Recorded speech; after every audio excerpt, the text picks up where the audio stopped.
அனைவருக்கும் வணக்கம். நம்ம எதை எதிர்பார்த்தோமோ, நாம் தமிழர் கட்சிக்காரங்க எதை எதிர்பார்த்தோமோ அது வந்து நடந்துருச்சுங்க. ஆமாங்க, பன்னிக்குட்டி உளறுவாயன் சவுக்கு சங்கர் பல்ட்டி அடிச்சுட்டான். விஜயை போட்டு இப்போ புழக்க ஆரம்பிச்சுட்டான். விஜயெல்லாம் சார் அரசியல் கட்சி சீமா ஒன்று ஆசை இருக்குல்ல, ஒரு தலைவரா விஜய் உனக்கெல்லாம் எதுக்கு அரசியல் கட்சி அப்படின்னு சொல்லி கேட்க ஆரம்பிச்சிட்டான். அதை விட ஒரு படி மேலே சொல்கிறேன், ஏன் சார் உன்னோட எதிரிகளை நீ வந்து வாயில் வந்து சொல்ல மாட்டியா? உனக்கு என்ன அவ்வளோ பயமா? இதே மாதிரி தான் நீ பண்ணிக்கிட்டே இருக்க. விக்கிரவாண்டி மாநாட்டில் உன்னோட எதிரி பேரை வந்து சொல்ல, மதுரை மாநாட்டில் மோடின்னு சொன்ன, நீ வந்து குறியீடு வைப்ப, குறியீடு வச்சா நாங்கள் வந்து கண்டுபிடிக்கணுமா? ஏன் நீ அரசியல் எதிரிகள் பேரை வந்து சொல்ல மாட்டாயா? கேரவனை விட்டு இறங்காம நீங்கள் சீமா ஆகணும்னு ஆசைப்பட்டீங்கன்னா நடக்காது. அது மட்டும் இல்லாமல் இந்த கரூர் பிரச்சனைக்கே காரணம் வந்து காவல்துறை தான் சொல்ல மாட்டியா? ஏன் சொல்ல மாட்டேற? ஒரு வீடியோ போட்டு சொல்லு, காவல்துறை தான் காரணம், போதுமான பாதுகாப்பு காவல்துறை வந்து கொடுக்கல, போதுமான பாதுகாப்பு வசதி கொடுக்காம இந்த காவல்துறை வேணுமென்னே இந்த துயர சம்பவம் நடக்கிறது காரணமே இந்த காவல்துறை தான் சொல்றது. உனக்கு என்னையா பிரச்சனை? நீ வந்து சொல்லியிருக்க முடியுதானே? இப்படிலாம் விஜய் தான் சிக்கல்னு பார்க்குறேன். சொல்லாதனால நீ ஒரு தலைவனா? உன்னை நம்பி இறந்து போயிருக்கானே அப்படின்னு சொல்லி சவுக்கு சங்கர் பேசுகிறான். அதை விட மாலதி ஒன்று சொல்லிச்சு பாருங்க, நீ வந்து 4 நாள் கழிச்சு வீடியோ போடுற, உனக்கு கேட்டால் சோகங்கிற, உனக்கே சோகம்னா இலை உளுந்த வீட்டில் வந்து எப்படி சோகமாக இருப்பாங்க? இந்த வார்த்தையை சொல்லு, இலை உளுந்த வீட்டில் எப்படி சோகமாக இருப்பாங்க? அவங்க தட்டுப்பாடு மாதிரி யாரோ உதவி செஞ்சுட்டு அவங்க வந்துடுவாங்களா? நீ அதுக்கப்புறம் நான் தான் உங்கள் விஜய் வரேன் நீ போவியா? அவங்க வந்து உனக்கு ஓட்டு போடுவாங்களா? அவங்களுக்கு இலை உளுந்த வீட்டுக்கு ஏன் போகல அப்படின்னு சொல்லி காரி துப்புறாங்க இந்த புரோக்கர் சங்கர். ஆனால் இதே புரோக்கர் சங்கர் வந்து விஜயோடைய ஆட்களை இழுக்கிறதுக்கு என்னென்ன பேசினா, இப்போ வந்து விஜய் சரியில்லை, விஜய் ஒரு அரசியல் கட்சி தலைவரான்னு கேட்குற இதே புரோக்கர் சங்கர் என்ன புலம்பிச்சுன்னு சொன்னல, இவ்வளோ நாள் இல்லாமல் என் மாவே சீமா போது தான் அரசியல் வருமா சொன்னானா? அதாவது திமுகவுக்கு எதிரியே வந்து டிவிகே தான். அதாவது திமுக வந்து விஜய் ஒரு அரசியல் எதிரியாக மட்டும் பார்க்கல அப்படிமா. உடனே அது பக்கத்தில் வந்து மாலதி சொல்லும், ஏன் சார் அப்படி சொல்கிறீங்க அப்படின்னு சொல்லி. ஆமாம், விஜய் வந்து அடியோடு அழிக்கணும்னு நினைக்கிறாங்க திமுக அப்படிமா. என்ன சார் சொல்கிறீங்க? அடியோடு அழிக்கணும்னு நினைக்கிறாங்க. ஆமாம், உதயநிதி வந்து முதலமைச்சர் ஆகணும் அப்படிங்கிறதுக்கு உண்டான ஒரே திருட்டே வந்து விஜய் தான். விஜய் அரசியலுக்கு வரனால அவங்களுக்கு பெரிய பிரச்சனை, பெரிய சிக்கல் வந்து ஏற்பட்டுச்சு. எடப்பாடி பழனிசாமியா சீமானா அவங்களுக்கு ஒரு பொருட்டே கிடையாது.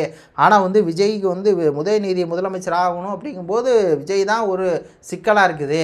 அன்னி கூட அழுதாங்களாம். இப்படி சொல்லுவான். இப்படி சொல்லி அந்த டிவிகே ரசிகர்களை வந்து அவன் வந்து ஒரு உசுப்பேற்றுவான். அன்னி அதாவது துர்கா ஸ்டாலின் வந்து சொன்னாங்க, இப்போ என்னுடைய மகன் உதயநிதி நான் சிஎம் ஆகலாம்னு நினச்சேன், ஆனால் இப்போ பாருங்கள் விஜய் வேற வந்துட்டான், இப்போ விஜய் உதயநிதிக்கு தான் போட்டி ஆயிடுச்சு, ஐயோ அப்படின்னு சொல்லி விஜய் வரனால சிக்கல், நாற்காலியில் உதயநிதி உட்கார வைக்கலான்னு பார்க்கும்போது விஜய் வந்துட்டாருன்னு பெரிய த்ரெட்டே யாரு தான்? விஜய் தான் சொல்லி உதயநிதி ஸ்டாலினுடைய அம்மா துர்கா ஸ்டாலின் வந்து அழுதாங்களாம்மா புரோக்கர் சங்கர்கிட்ட அப்படிங்கிற அளவுக்கு பேசுவான். ஏன்னா இப்படி பேசினா தானே அந்த விஜயோடைய ரசிகர் உள்ளே வருவாங்க. அப்படி பேசினவன் தான் இந்த வீடியோ வெளியிட்டார்ல விஜய், அதில் வந்து அவர் வந்து திமுக அரசு தான் காரணம் அப்படின்னு சொல்லி சொல்லாமல் அது வந்து யாருன்னு மக்களே வந்து சொல்கிறாங்க அப்படின்னு சொல்லி சொன்னார்ல, அதான் இவன் டென்ஷன் ஆகிறான். ஏன் ஓ வாயில் சொல்லு, திமுக தான் காரணம், திமுக காவல்துறை தான் சரியான பாதுகாப்பு, ஓ வாயில் சொல்லு அப்படின்னு சொல்லி புரோக்கர் சங்கர் வந்து அதை வந்து ரிவெஞ்ச் எடுக்கிறான். அதில் நேற்றுக்கு பேசின காணொலியில் அந்த ஆதவ அர்ஜுனாவுடைய ரொம்ப ஒரு பச்சையாக தெரியுதுங்க.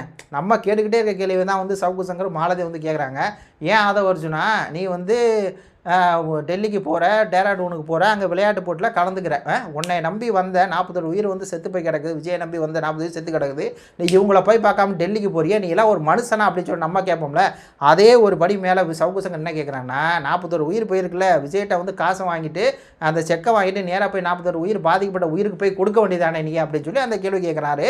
அதே கேள்வி தான் நம்மளும் திருப்பி கேட்டிருக்கோம். நீ வந்து திராவிடன்னா எல்லாரும் சமம்னு, இங்கே வந்து தமிழன் தெலுங்கன் திராவிடம் அப்படிலாம் இல்லை, எல்லாமே தமிழ், எல்லாமே திராவிடம் தான், எல்லாமே அப்படி இப்படின்னு சொன்னேன், திராவிடன்னு சொன்னேன், சிறுபான்மை அது இதுன்னு சொன்னேன், ஒடுக்கப்பட்ட மக்கள் எல்லாம் சொன்னேன், ஆனால் உன் கூட்டத்தை பக்கம் 40 ரூபாய் இறந்துருக்கு, எங்கடா ஓடி போனேன் அப்படின்னு சொல்லி நம்ம கேட்டிருக்கோம்ல. ஏன் டெல்லிக்கு ஓடி போனேன்னா அதே தான் சவுக்கு சங்கர் கேட்குறாப்புல, எங்கே ஓடி போனேன், இவங்களை பார்க்குறதுக்கு முன்னாடி உனக்கு என்ன ஒரு வேலை, ஏன் வந்து உதவி செய்யலாம் அப்படின்னு சொல்லி கேட்டால் அதுக்கு மாலதி ஒன்று சொல்லுது, இங்கே வந்து உன்னை நம்பி வந்து இலை உளுந்து போய் கிடக்குறாங்க, உனக்கு வந்து விளையாட்டு கேட்குது, நீ வந்து போய் காங்கிரஸ்காரனு பிஜேபிக்காரனே பார்த்துக்கிட்டு நீ வந்து விளையாட்டு போட்டியில் கலந்துருக்கியா அப்படின்னு நம்ம பேசுகிறோம் இல்லையா.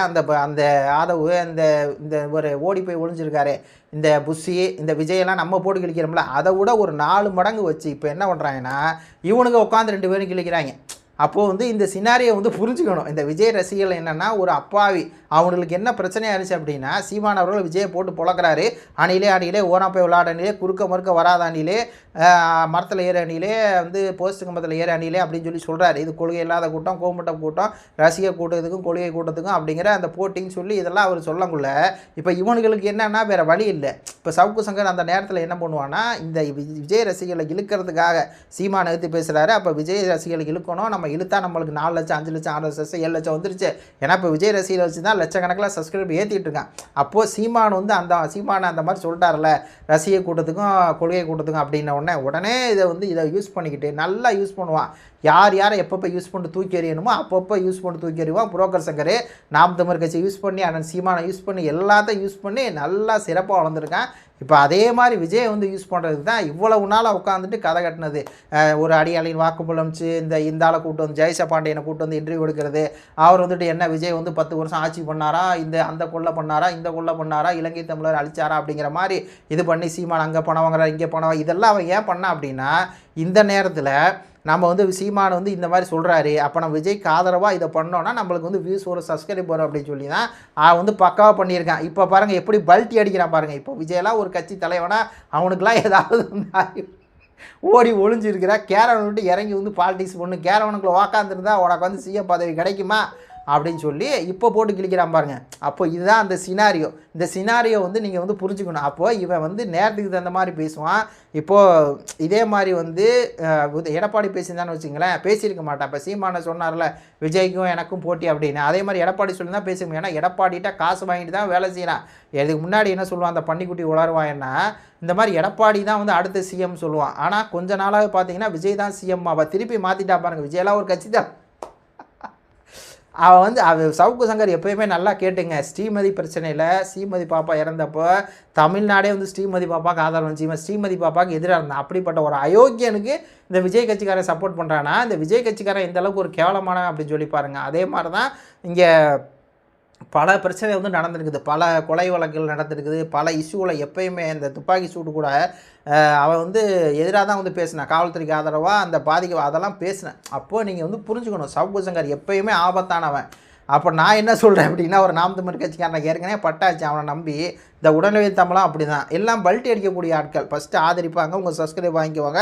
அதுக்கப்புறம் அவங்க அதிமுக காசு வாங்கிக்குவாங்க, அதிமுக ஆதரவாக பேசுவாங்க. இப்போ ஏன் பேசுகிறாங்க அப்படின்னா, சீமானுக்கு எதிராக பேசி உங்களுக்கு ஆதரவாக பேசினா நீங்கள்லாம் வருவீங்கள்ல, அவருக்கு சப்ஸ்கிரைப் பண்ணிங்கள, வியூஸ் எடுத்து கொடுப்பீங்களா, அதான் காரணம் அப்படிங்கிறது இந்த இடத்துல வெளிப்படையாக தெரியுது. இந்த புரோக்கர் சங்கர் சொன்னாலும் சொல்லாட்டினாலும் 4 முனை போட்டி தான். நாம் தமிழர் கட்சி 3ஆவதாக பெரிய கட்சி தான். 2026 டிவிகே அப்படிங்கிற கட்சி ஒன்றுமெல்லாம் போகுது. அப்போது ஒன்றுமெல்லாம் போகுதுங்கிறது தெரிஞ்சிருச்சு. அதனால் என்ன பண்ணுறேன், சரி இந்த ஆள் சரிப்பட்டு வரமாட்டான் அப்படிங்கிறனால தான் திருப்பி விஜயை போட்டு விஜயெல்லாம் ஒரு கட்சி தலைவனா அவனுக்கெல்லாம் ஏதாவது இப்படியே கேட்குறாப்புல. விஜயெல்லாம் ஒரு கட்சி தலைவராக இருக்க தகுதியே இல்லை. ஒரு ஒரு ஒரு வீடியோ போடுற அப்படின்னா 10 நாளில் 10 மணி நேரம் நீ டிஸ்கஸ் பண்ணி போடுற, 10 பேரை வச்சு டிஸ்கஸ் பண்ணி போடுற. ஒரு வீடியோ போடுறதுக்கு 4 நாளாவது போடுமா வேணாமா அப்படின்னு சொல்லி நீ எல்லாம் என்ன கட்சி தலைவர், உனக்கெல்லாம் எதுக்கு அரசியல் கட்சி தலைவர் இப்போது அப்படின்னு கேட்குறான் பாருங்கள். இதுதான் நம்ம இத்தனை நாளாக கேட்டுக்கிட்டு இருந்தோம். இப்போ நம்ம இத்தனை நாளாக கேட்டுருக்கும் போது இவன் என்ன பண்ணியிருந்தான், அதில் உள்நோக்கம் கற்பிச்சு இருந்தான். இவர் திமுக காசு வாங்கிட்டார், திமுக காசு வாங்கிட்டார், திமுக காசு வாங்கிட்டார் அப்படின்னு சொல்லிட்டு இருந்தாங்க இல்லை சீமான சாட்டையெல்லாம். ஆனால் இப்போ இவன் அதானே சொல்கிறான். நம்ம என்ன சொன்னோம், உன்னைய பார்க்க 41 உயிர் இறந்துருச்சு, போய் களத்தில் நிற்காமல் எதுக்கியா ஓடனா அப்படின்னு சொல்லி கேட்டோமா. இன்றைக்கி புரோக்கர் சங்கர் என்ன கேட்குறான், அதே தானே கேட்குறான். அப்போது புரிஞ்சுக்கணும், புரோக்கர் சங்கர் எப்போயுமே பல்ட்டி அடிக்கக்கூடியவன், நல்லா பல்ட்டி அடிச்சிட்டான். இதில் மாட்டிக்கிட்டார் ஒருத்தர், அவர் விஜய் தான், அவரை காப்பாற்றணும் கருத்தர் அப்படிங்கிற மாதிரி தான் இருக்குது. நன்றி, வணக்கம்.